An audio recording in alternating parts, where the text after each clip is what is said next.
Cette mitrailleuse était si redoutable que même 80 ans après la guerre qui l'a rendue célèbre, les soldats dans les déserts d'Afghanistan et d'Irak la considéraient avec le même respect que leurs arrière-grands-pères en Normandie. Non pas parce qu'elle est parfaite, mais parce qu'en 92 ans de service, l'humanité n'avait toujours pas trouvé le moyen de l'améliorer. La Browning M2 est parfaite dans un domaine, tuer. Et cette perfection ne vieillit jamais. Son créateur est mort avant d'assister au triomphe de son invention. La guerre qui a rendu cette arme célèbre a pris fin il y a 8 décennies. Les empires contre lesquels elle a combattu sont tombés en poussière. Mais la mitrailleuse est toujours là. Elle est encore en service dans une centaine de pays à travers le monde. Elle est toujours montée sur des chars, des hélicoptères et des navires. Elle tue toujours avec la même efficacité impitoyable qu'en 1943, au-dessus de l'Allemagne en flammes. Voici l'histoire d'une arme qui a survécu à son époque. La question n'est pas de savoir pourquoi elle est toujours en service.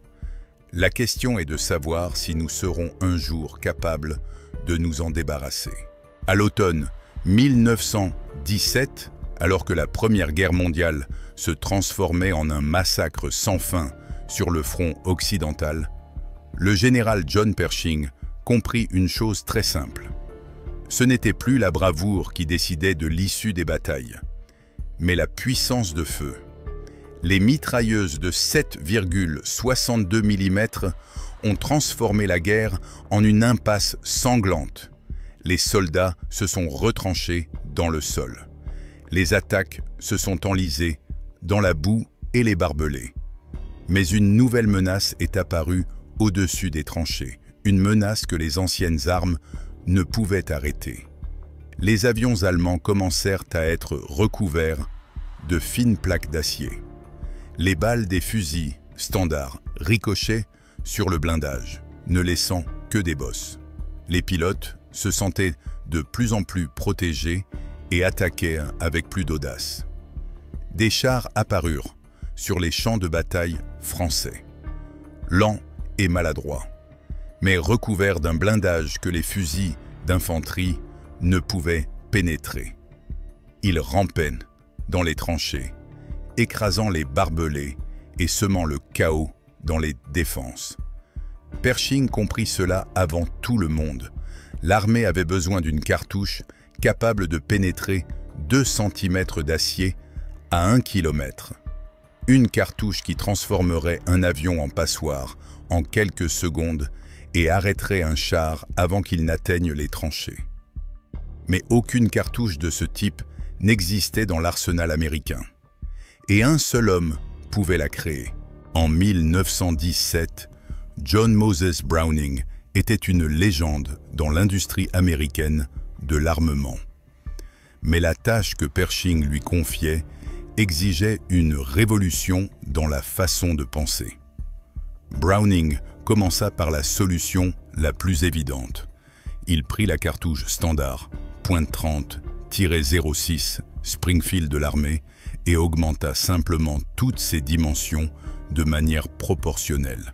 Le calibre passa à 12 et 7 mm. La longueur de la douille atteignit 99 mm. En collaboration avec les ingénieurs de Winchester, ils créèrent des munitions qui semblaient parfaites sur le papier. En octobre 1918, les premiers essais furent menés sur le terrain d'essai. La mitrailleuse tira, ce qui était déjà un exploit. Mais la cadence de tir était inférieure à 500 coups par minute. La vitesse initiale de la balle était insuffisante.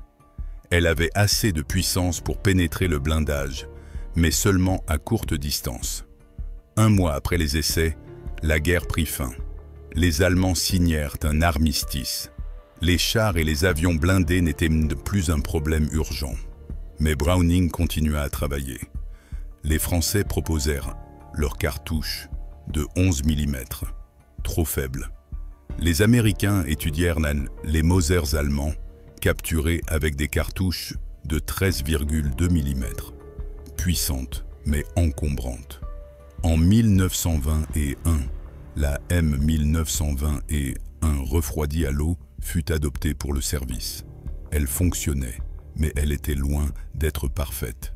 Le 26 novembre 1926, dans le petit bureau d'études de son fils Val, John Moses Browning se penchait sur les plans d'un nouveau pistolet à chargement automatique.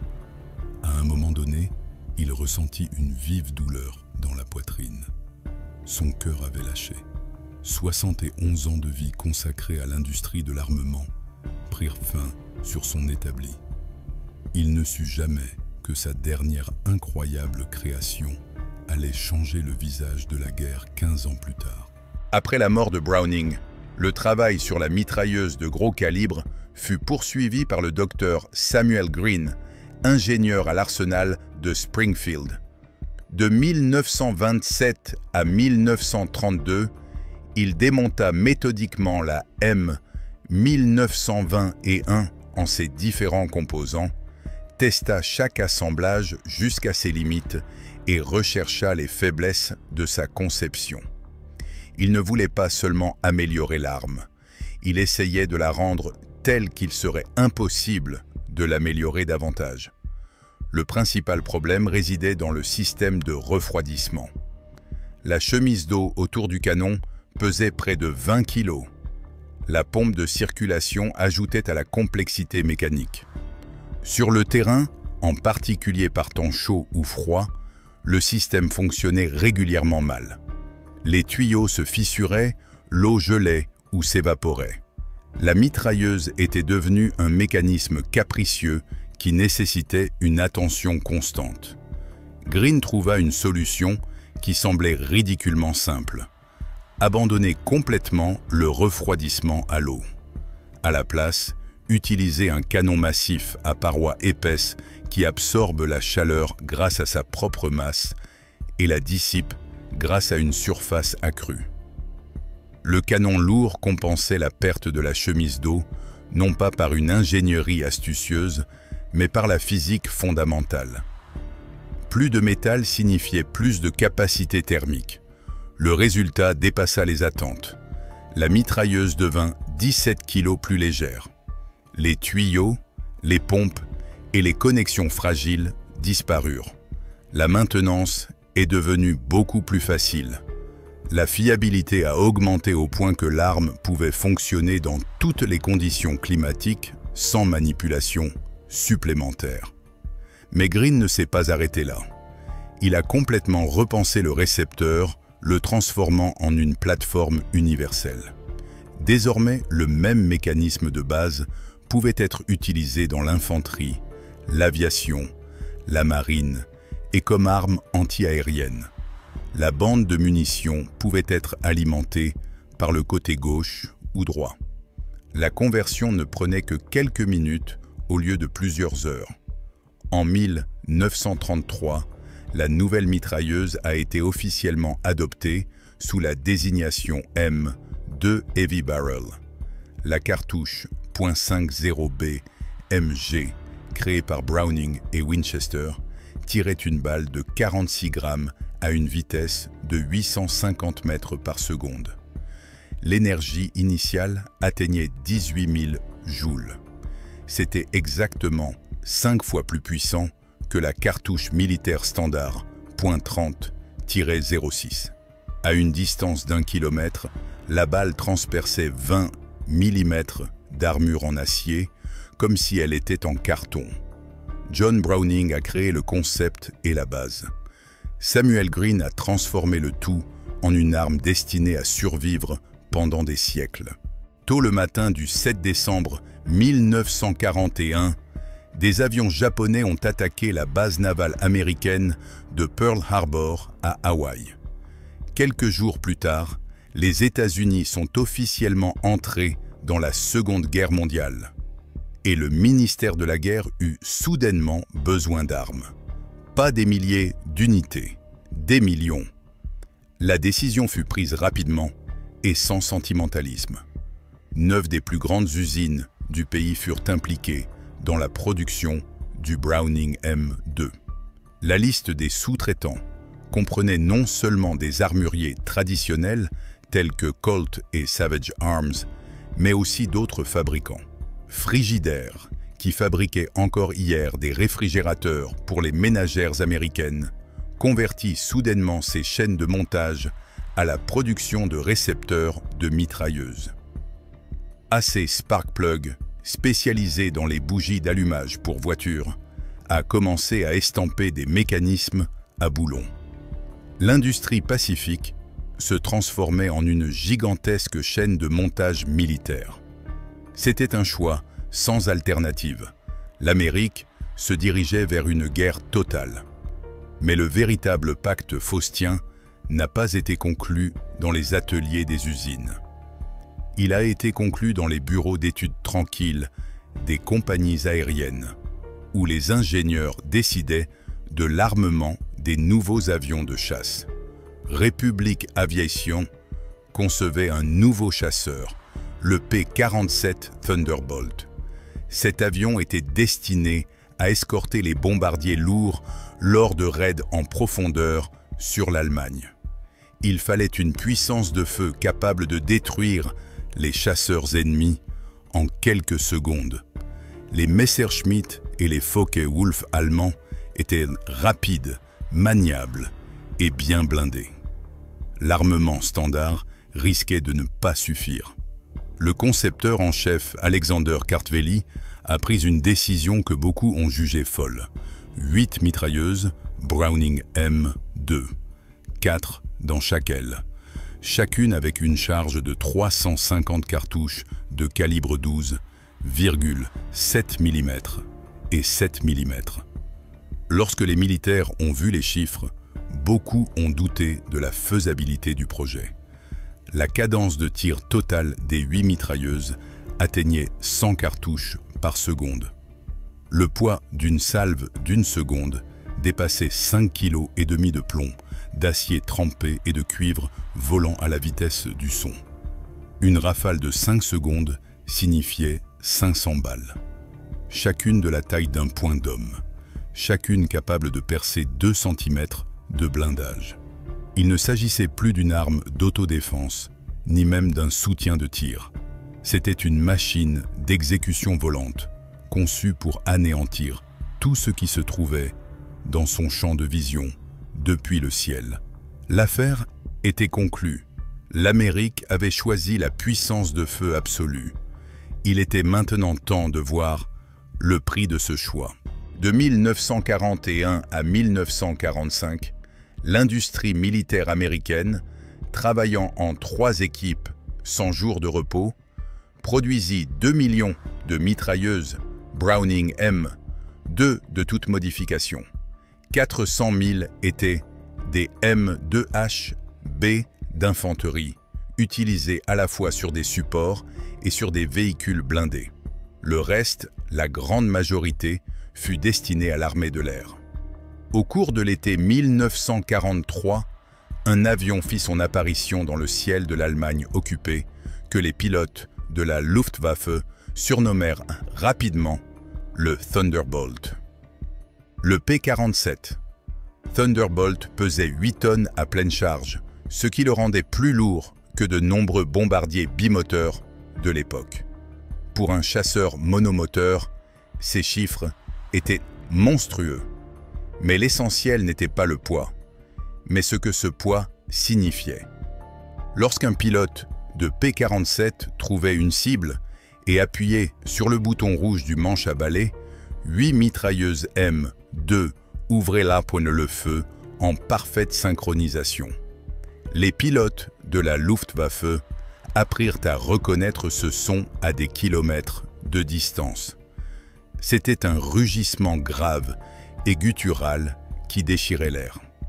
À une distance de 300 mètres, les 500 balles tirées en 5 secondes pouvaient tenir dans un carré d'1 mètre sur 1 mètre. La carlingue en aluminium d'un chasseur allemand se transformait en une sorte de dentelle en une fraction de seconde. Les pilotes allemands tentaient de trouver le salut à basse altitude, où le lourd P-47 perdait ses avantages en termes de vitesse et de maniabilité. Mais cela ne changeait rien à l'équilibre des forces.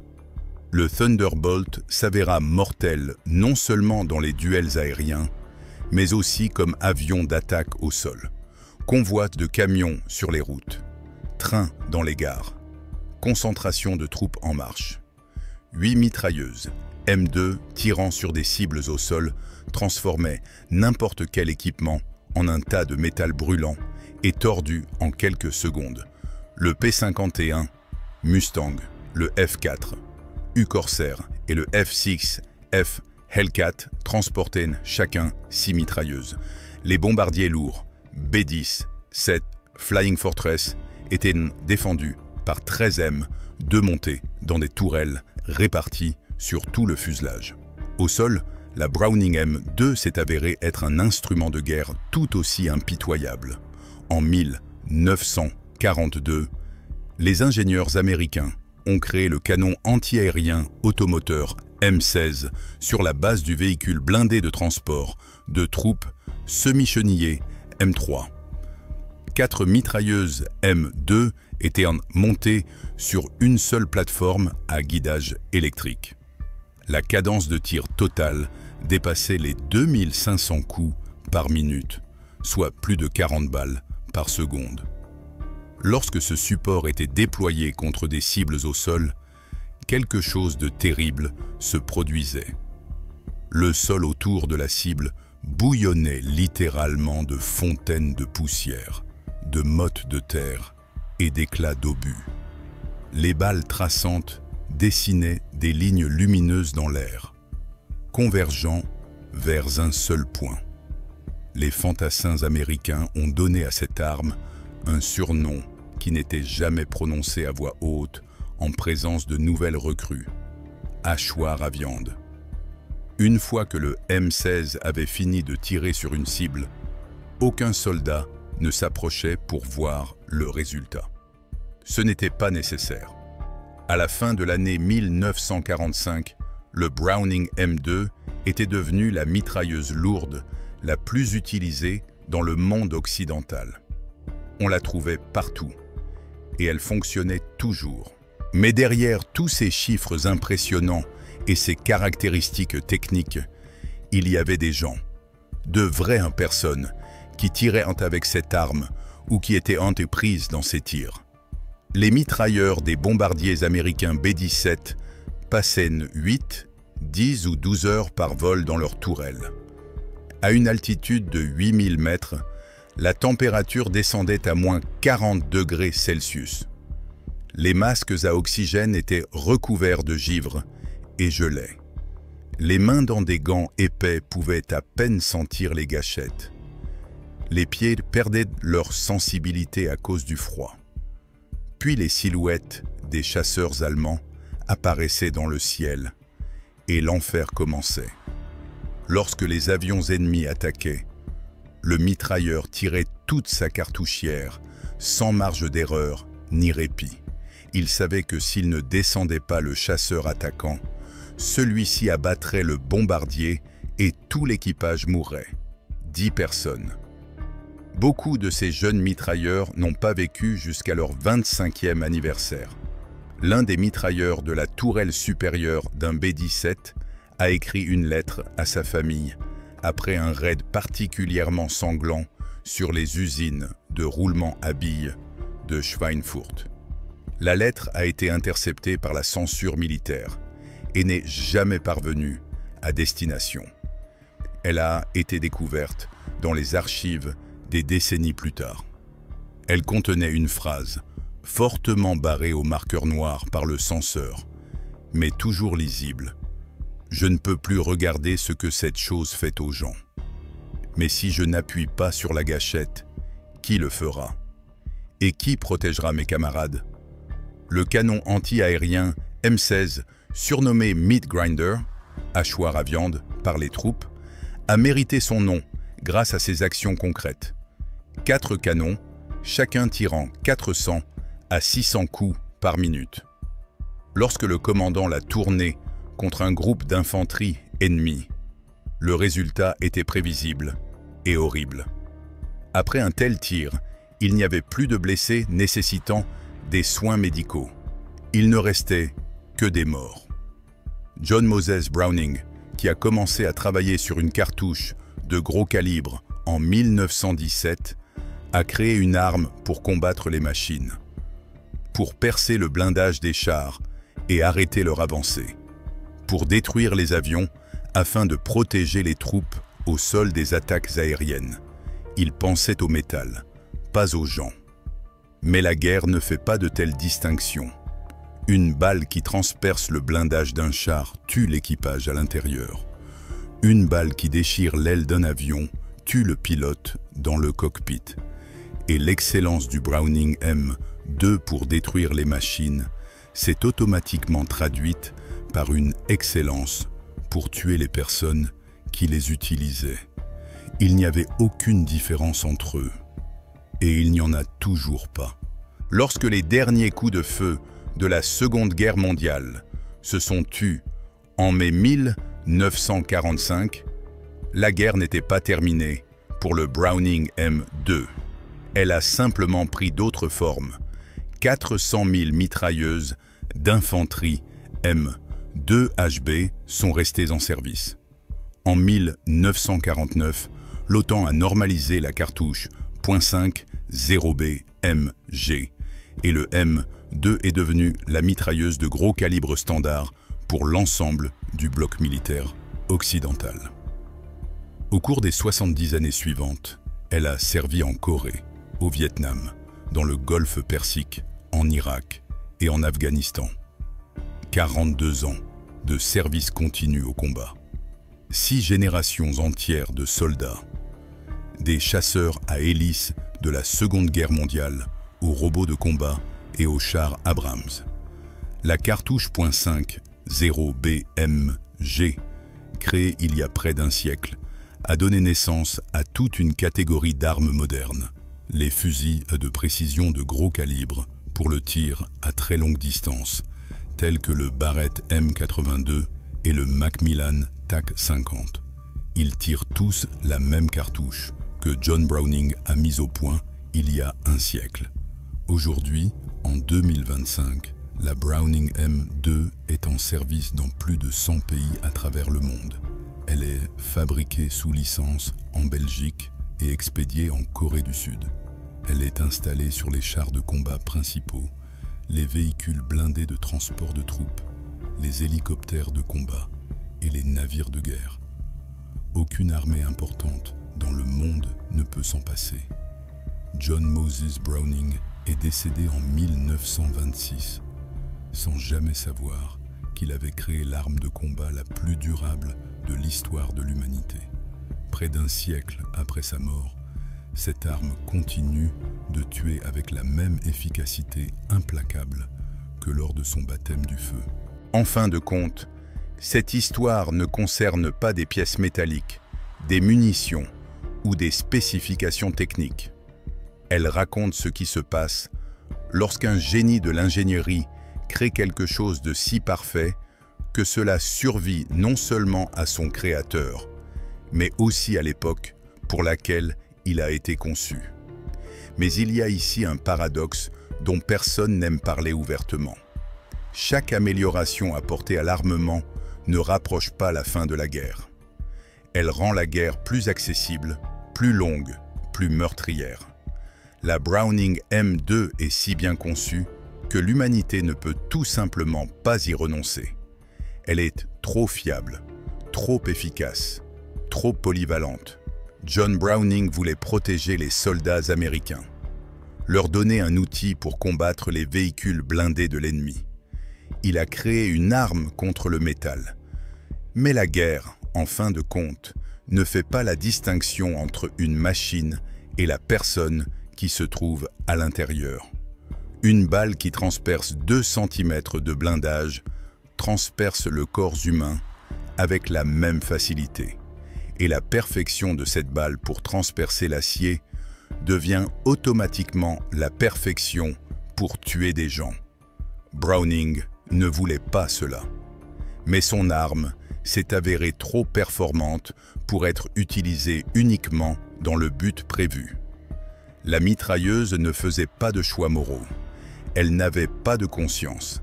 Elle remplissait simplement la fonction pour laquelle elle avait été créée, à la perfection. Aujourd'hui, près d'un siècle après la mort de son créateur, la Browning M2 est toujours parmi nous. Elle est toujours en service. Elle est toujours installée sur les équipements militaires les plus récents. Elle tue toujours. Et tant qu'elle restera parfaite dans sa fonction, elle ne disparaîtra pas. La principale question que cette histoire laisse sans réponse est simple. Mais l'humanité cherche la réponse depuis un siècle.